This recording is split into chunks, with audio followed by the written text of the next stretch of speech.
Buenas noches, soy Carlos Petit. Presento a invitación de Fernando Checa mi ponencia sobre arte y derecho mercantil en el Congreso Virtual sobre Arte y Derecho que él ha convocado. Arte, en concreto el arte del grabado. Derecho, en concreto el mercantil, y más específicamente el derecho concerniente a los títulos de crédito, es decir, a los documentos que incorporan un derecho que se ve perjudicado en su función si ese documento es destruido.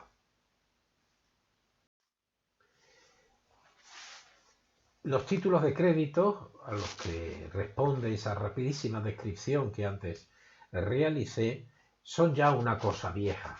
En concreto, los más difundidos, la letra de cambio, tiene orígenes medievales, aunque eso ahora no nos interese. Quede sin embargo de pie algunas de las características que los separan de los títulos que a mí me van a interesar en lo sucesivo. Me sirvo de un hermoso retrato holandés de mediados del siglo XVII, presumiblemente de un comerciante, en todo caso de una persona que tiene unas letras de cambio arrugadas y como embutidas en la moldura que enmarca su propia figura. Se trata de documentos, uno librado a La Rochelle, otro que en lo que se adivina ha sido expedido como término de la relación a doble uso, no nos interesan esos detalles de una jerga particular. Decía, se trata de documentos que tienen algunas características que los singularizan. Son las letras una simple carta de alguien que da una orden de pago a otra persona.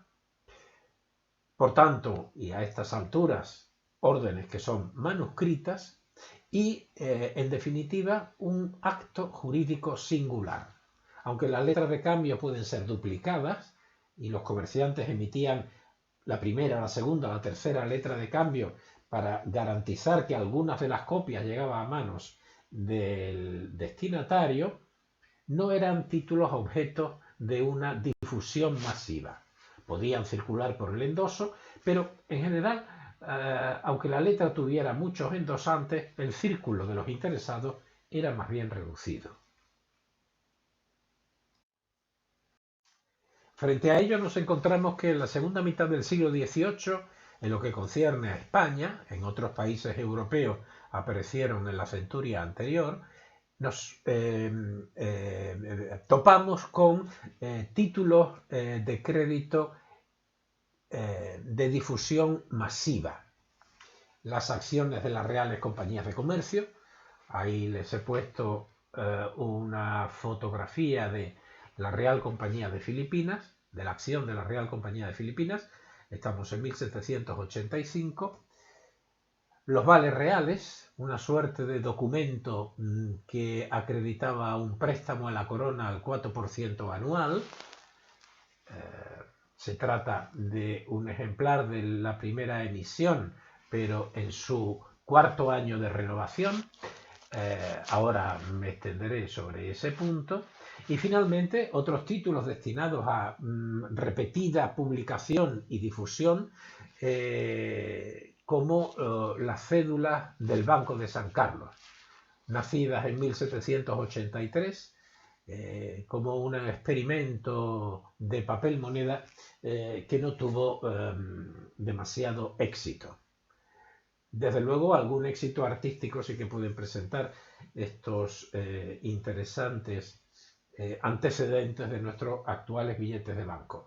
Pues bien, en todos estos casos se trataba de títulos masivos, de emisión masiva, y al efecto era necesario el concurso de las artes del grabado. Grabadores que dispusieran la plancha, que tallaran la lámina de cobre, y impresores que con esa lámina de cobre y mediante un aparato, un doble cilindro llamado tórculo, fueran estampando las imágenes y nutriendo con las mismas a un público indiscriminado. Todo esto tiene lugar en el momento histórico en que funciona y se desarrolla la Real Academia de San Fernando. La Real Academia de las tres nobles artes, pintura, escultura, arquitectura, pero también de una cuarta arte o de un cuarto arte que no se menciona en su titulación. Me refiero al arte del grabado, que desde el comienzo está presente en la academia. Juan Bernabé Palomino, que era el maestro de talla dulce y autor de esta hermosa alegoría del grabado calcográfico, era el maestro responsable. Llamo la atención de quienes me escuchen sobre el interés estratégico que el desarrollo del grabado tiene en la España del siglo XVIII. Por una parte, con el grabado se difundía la imagen de la corona y de su titular, el monarca. Y así, por ejemplo, las guías de forasteros llevaban como primer elemento un retrato calcográfico del monarca reinante. Pero en segundo lugar, en una España todavía sacudida por aquella especie de maldición que vino de Francia, aquel ilustrado que se preguntaba y preguntaba a todos qué es lo que debe Europa a España, el grabado permitía visualizar y documentar la imagen de los grandes españoles y de sus aportaciones, así como en particular los tesoros artísticos que conservaban las colecciones reales. Y finalmente, el grabado servía para esta expedición masiva de títulos en unas empresas, las reales compañías, las reales fábricas, la financiación del tesoro mediante vales reales, que también se encontraban estrechamente vinculadas a los designios y a las políticas de la corona. Las acciones en primer término. Tenemos además aquí dos hermosos ejemplares, uno ya conocido, el diseño neoclásico de la acción de la Real Compañía de Filipinas, otro que aún no hemos presentado, me refiero al documento que está a nuestra izquierda, que corresponde a una acción de la Real Compañía de Comercio de Barcelona, 1759. El panorama es totalmente diferente. Si tuviéramos los originales, veríamos en primer lugar que la acción de Barcelona está estampada sobre una lámina de vitela, de pergamino, mientras que la acción de la Compañía de Filipinas está sobre papel. Estéticamente son dos mundos muy diversos.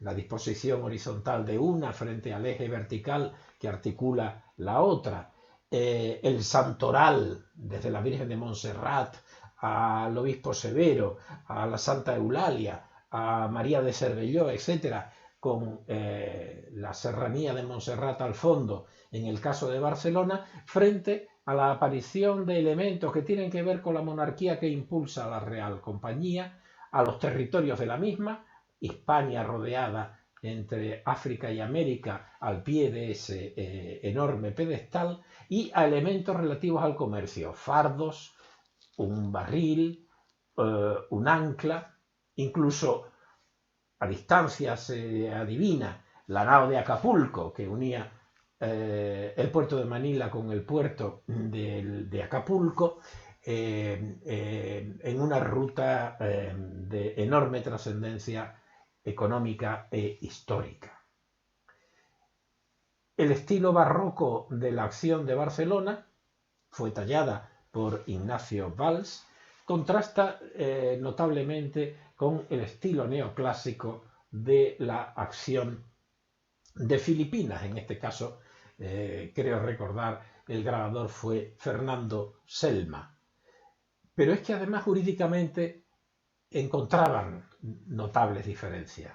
Por ceñirnos a la principal, mientras que los títulos barrocos, este y otros que se le asemejan, no eran transmisibles por endoso, los títulos más modernos, los títulos de gusto neoclásico, respondían a la cláusula de endoso. Es decir, el legítimo titular podía, mediante su firma, entregarla a otro que a su vez podía transmitirla sin mayores requisitos, con la única constancia documental al dorso del documento del negocio transmisivo, que además era de naturaleza abstracta, no había que poner las razones por las que uno entregaba el título a un tercero.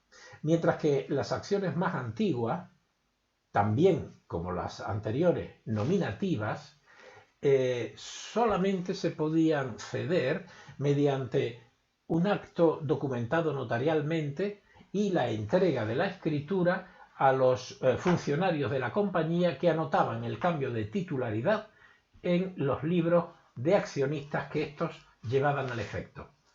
La experiencia demostró, yo he podido comprobarlo utilizando documentación del Archivo General de Indias, que esta complicada forma de transmitir y de hacer circular los títulos provocaba frecuentemente errores. Hay un caso muy especial, el de la Real Compañía de Filipinas, en donde nos encontramos acciones que responden a esa doble característica estética, pero también jurídica. Primitivamente, la Real Compañía de Filipinas tiene la disposición que aquí se ve, un título sobre vitela dispuesto horizontalmente y con los santos patronos y advocaciones varias, evidenciando el compromiso y la fe en los destinos de la compañía, mientras que en el segundo caso, la misma Compañía de La Habana, a finales de siglo, cuando hace una nueva emisión de sus acciones, responde netamente al gusto neoclásico. La corona de la monarquía, sostenida por dos putti entre guirnaldas, y la corona de, los emblemas heráldicos de La Habana. En este caso concreto nos encontramos con una doble emisión porque la Compañía de La Habana, muy próspera en los primeros años de su funcionamiento, a mediados de siglo, duplicó el capital, amplió el capital, entregando a los titulares de las acciones un número igual a las acciones que estos poseían, sin ningún desembolso. Esto se reveló con el tiempo una operación arriesgada y, de hecho, a finales ya del reinado de Carlos III hubo que solicitar de la corona una operación de reducción del capital. Las acciones pasaron de ser de 500 a 250 pesos y los títulos se canjearon por estos otros que tienen ya las características propias de la época en la que fueron emitidos. En este caso, además, el dibujante fue un notable artista de la corte de Carlos III, como Luis Paretti Alcázar. Esta diapositiva, sobre la que no me entretendré, refleja una acción del Real Banco de San Carlos, creado en 1782. La recojo en esta breve exposición sencillamente porque fue a partir de este momento, a partir de la creación del Real Banco de San Carlos en esa fecha, que se generalizó tanto el diseño, digamos, neoclásico, laico, con motivos comerciales, con motivos referidos a la monarquía de las acciones, como también la cláusula de endoso.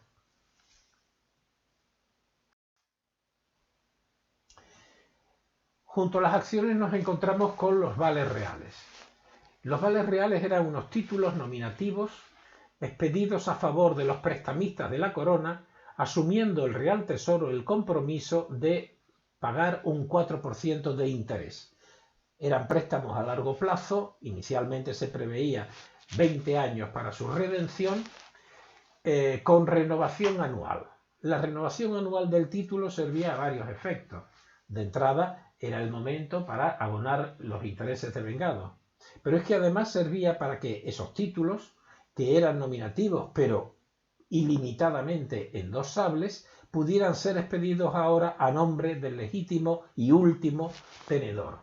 Y finalmente, el canje del título viejo por uno nuevo servía para garantizar la genuinidad del título. Es muy interesante observar, lo comprobé cuando tuve ocasión de acceder a los pocos documentos que se conservan de la Real Calcografía, actualmente en la Calcografía Nacional, que con frecuencia el Tesoro acudía a los grabadores de los títulos para que estos emitieran un juicio pericial sobre aquellos que, por alguna u otra razón, se consideraban contrahechos.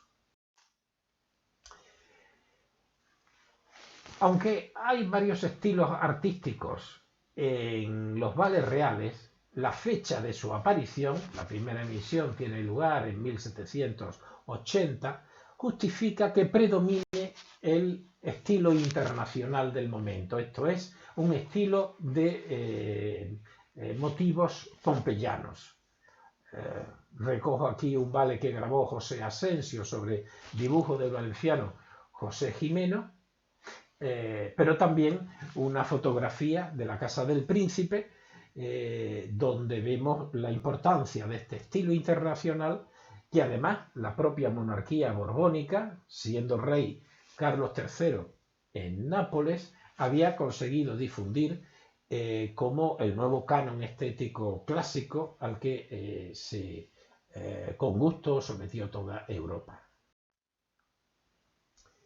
Y finalmente, las cédulas del Banco de San Carlos, lo más parecido a lo que hoy es nuestro papel moneda, porque se trata ya de títulos que son al portador, de títulos que son pagaderos a la vista, es decir, como el propio título indicaba, se podían convertir en dinero presentándolo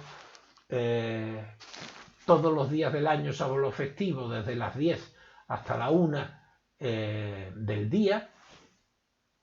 Eso está escrito ahí en el título. Quienes tengan un poco la agudeza visual lo comprobarán fácilmente.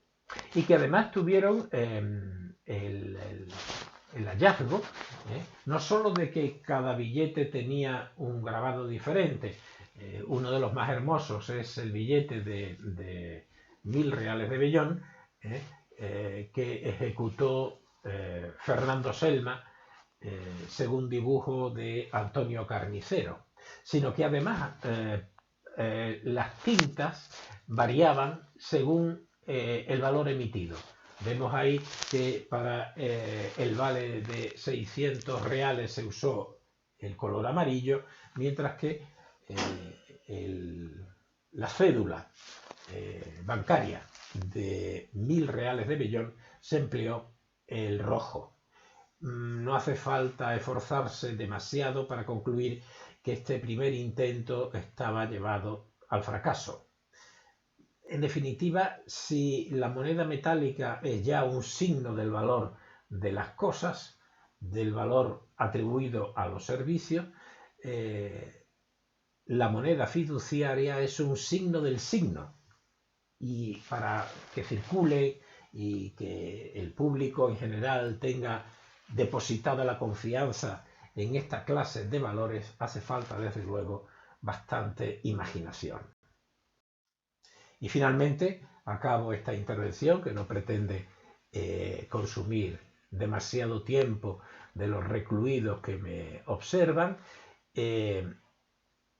poniendo dos contraejemplos. A la derecha vemos una acción de la Compañía de las Indias. A la izquierda, un billete, una cédula de $4 del estado de Georgia de 1776. Como ustedes ven, no tiene nada que ver con esta inversión artística que tienen los títulos españoles. Gracias por la atención. Quienes deseen algo más, les invito a que consulte o a que me pidan, que tendré gusto en conseguirles una copia, mi libro Arte y Derecho Mercantil, que publicó Marcial Pons en el año 17. Espero que les haya resultado llevadera esta intervención con unos métodos que además son perfectamente ajenos al ámbito de trabajo en el que yo por lo general me sitúo. Señores, muchas gracias. Aprendamos entre todos y divirtámonos en la reclusión.